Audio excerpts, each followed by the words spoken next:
Certainly parliamentarians wouldn't, because at every step of the way, they blocked efforts to have the process that's here today. So in its full light and character, it is absurd. Thank you. That gives me 15 seconds, which I yield back to the chair. Thank you very much. I appreciate the opportunity to say that. Thank you, Mr. Johari. Mr. Thériault, 2 minutes et demi. Mr. Thériault, 2.5 minutes. Thank you, Chair. Honourable Minister, freedom of choice, self-determination, these are not abstract concepts. These are realities, and the realities of people who suffer. What do you have to say to Sandra de Montigny, who has early dementia, beginning of her 40s, who came to tell us that she wants to shorten her life, and she won't be able to unless the feds work on this and go ahead. And you're telling us that you're thinking about this? So tell us why she can't shorten her life. So be courageous. Tell us why you're still not bringing forward a bill to this effect. Talk to her directly. Just in English in a second, for the sake of clarity, and because I want to express the appropriate compassion for the person in that circumstance. I can't imagine it. My grandmother was lost to Alzheimer's, and I had to go visit her in a long-term care facility for 15 years as she suffered, and it was horrible. And I can't imagine that circumstance. And what I would say to her is that we have to work through these issues very carefully. I'm so sorry for her suffering, and that the ability for people, as you say, to have determination over their own fates is essential. But one of the challenges with advance requests is that you're talking about a future date in which you are not living. I can tell you that I had no idea, what it would like to be 50 years old. When I was a kid, I had many ideas of what it would be like. But when you live an experience, it's totally different. So when you make a decision for a future self that you do not know in circumstances you do not understand, there is a complexity to that. And that's what I'm trying to convey, is that for anybody to imagine the situation that they would be in the future, to consign themselves to a fate of death when they don't know what they will be feeling and thinking in that moment is complex, and that we need to work through it carefully. And that when you get into families and how families will feel about those things. M'excuse, Monsieur le Ministre. I'm sorry, Minister. This woman has early dementia. She has no other choice but to end her life early, which, of course, is related to the Baudouin decision, as you're aware. And even though you're aware of this, you're doing nothing, specifically doing nothing, to help her manage her anxiety and her suffering. You've done nothing since our earlier conversation. How can you set aside the Carter decision, the Baudouin decision, and avoid responding directly to this level of suffering? Short answer, please. Chair, I of course have the same compassion that you have. I watched my grandmother in that exact state as her grandchild, watching her slip into dementia as that disease took her. I couldn't have more compassion for her, because I understand all too intimately, as too many Canadians do, what that circumstance is. But when we make a decision, it isn't for just now, it's forever. It's not for one person. It's for millions, if not tens of millions of people in the totality of history. So in any circumstance, one of the hardest things, frankly, as health minister, Le Québec a pris la décision, Monsieur le Ministre. Merci, Inspirez-vous. Quebec made a decision, so just to take the Quebec example, just read the Quebec approach. Mr. Davies, please, for 2.5 minutes. Thank you, Mr. Chair. Minister, to pick up where we left off, has any vaping product or nicotine pouch received any approval by Health Canada as a smoking cessation device?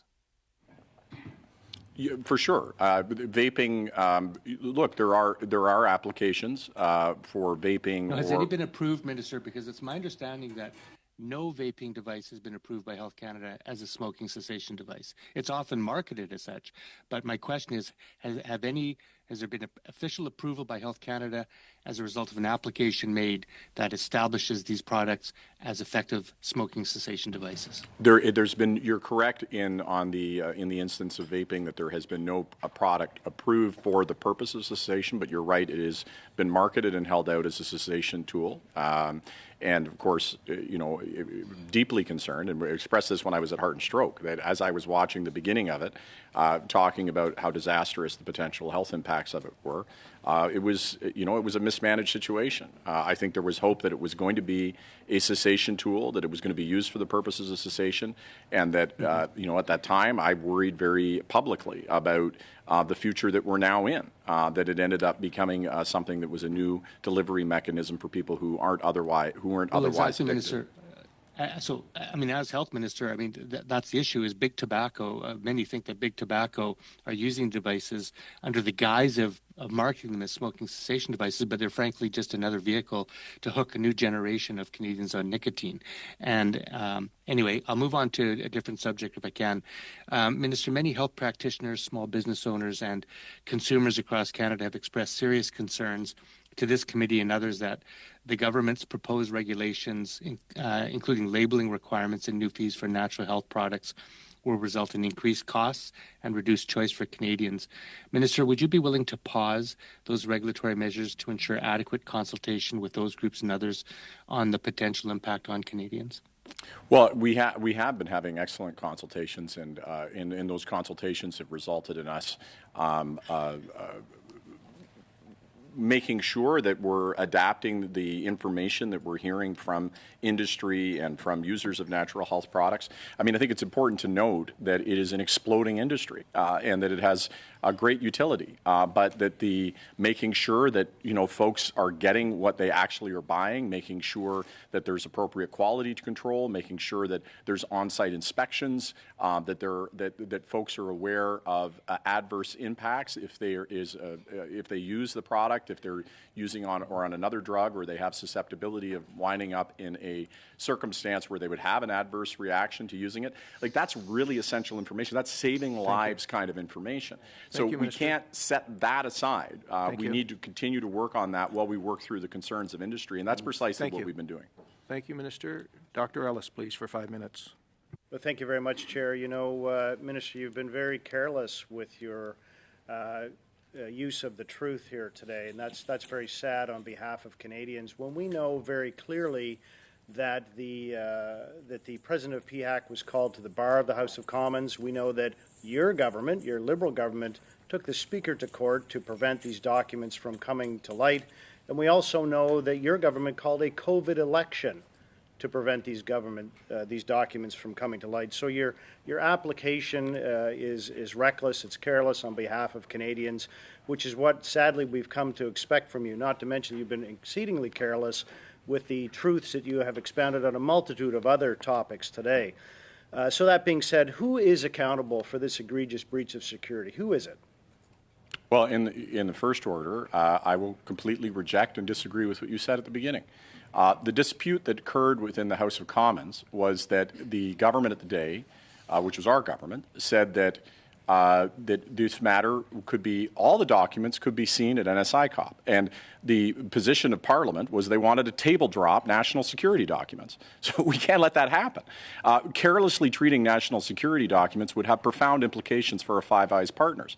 Now, we de-escalated that, as you will recall, by me suggesting that we have an ad hoc process with a group of panels and arbiters that could independently review those documents and make them available. Everything that I said to the letter is true.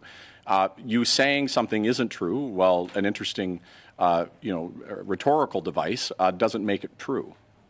Well, thank you very much, Minister, and obviously the same is true for you. The facts speak for themselves, considering the fact that you don't even know what's in the documents. So who is accountable? Who is it for this mess? Who's accountable?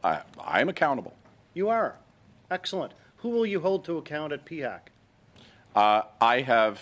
I believe PHAC acted in a way always in the highest order. Who will you hold to account?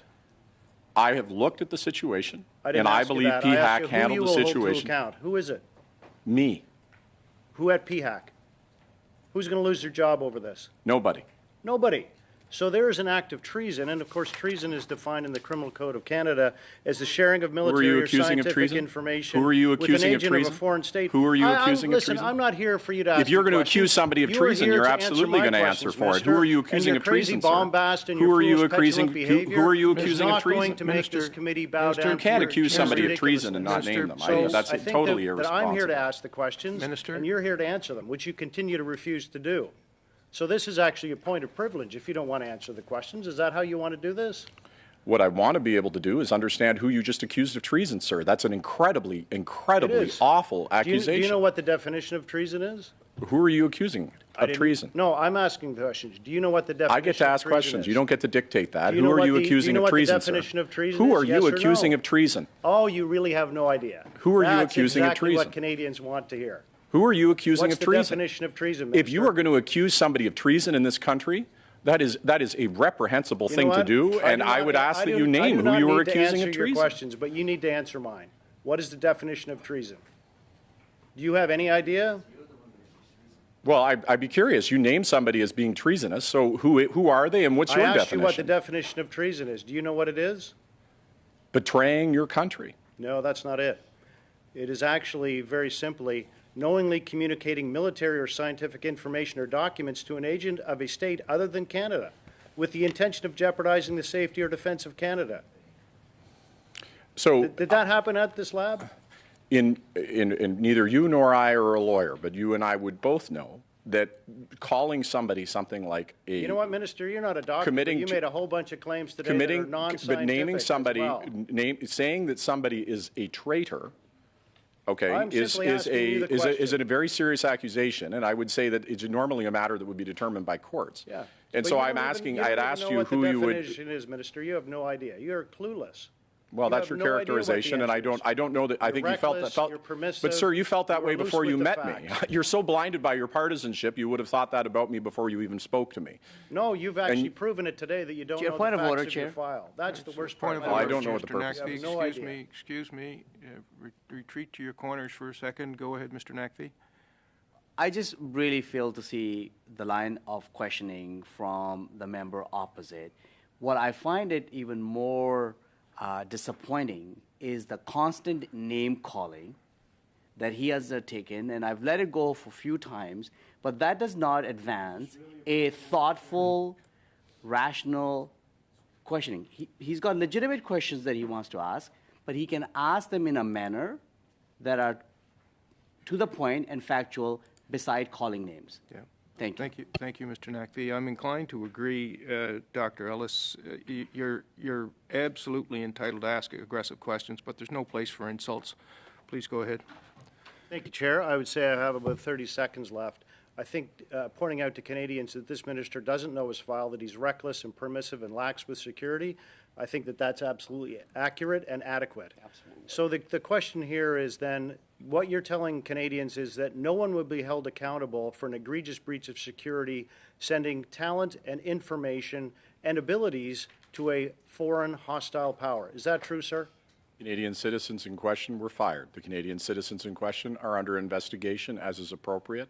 They are eminent scientists who lied to PHAC and misrepresented their actions. These are eminent and there were scientists. consequences. These individuals were fired and under investigation. If I might The fact say, that Mr. you are Chair, I not would achieving suggest your that the partisan minister ends needs is to hold not his my questions concern. as well, Chair. Thank you, Minister. Thank you, Dr. Ellis. The final round of questions will come from Ms. Briere for 5 minutes. Thank you, Mr. Chair. Thank you, Minister, and all the officials for being with us today. Dr. Lucas, thank you for your service, leadership, and vision. Minister, we know our response to mental health is stronger when provided as part of integrated care. Can you expand upon how we are integrating mental health care as part of the greater healthcare system? Well, thank you so much, and thank you for your work, Madam Briere, in this area. You've been such a leader in the space of mental health and working towards that very outcome. In the first instance, it is the working together agreements, which have at their core an integration of action on mental health and better integration into the overall health system. Making sure that that folks get the help and support that they need. And so that means making sure that it's culturally appropriate, that we're attacking systemic racism, that people are entering environments that are sensitive to who they are and have them be comfortable and safe in navigating the incredible challenges that are faced with mental health issues. Many of these are very intransigent, and of course they have at their core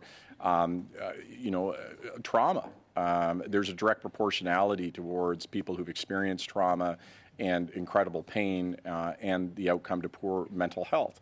So it is not surprising then that our most vulnerable and marginalized people who've been subject to racism and the effects of colonialism are the ones who disproportionately suffer.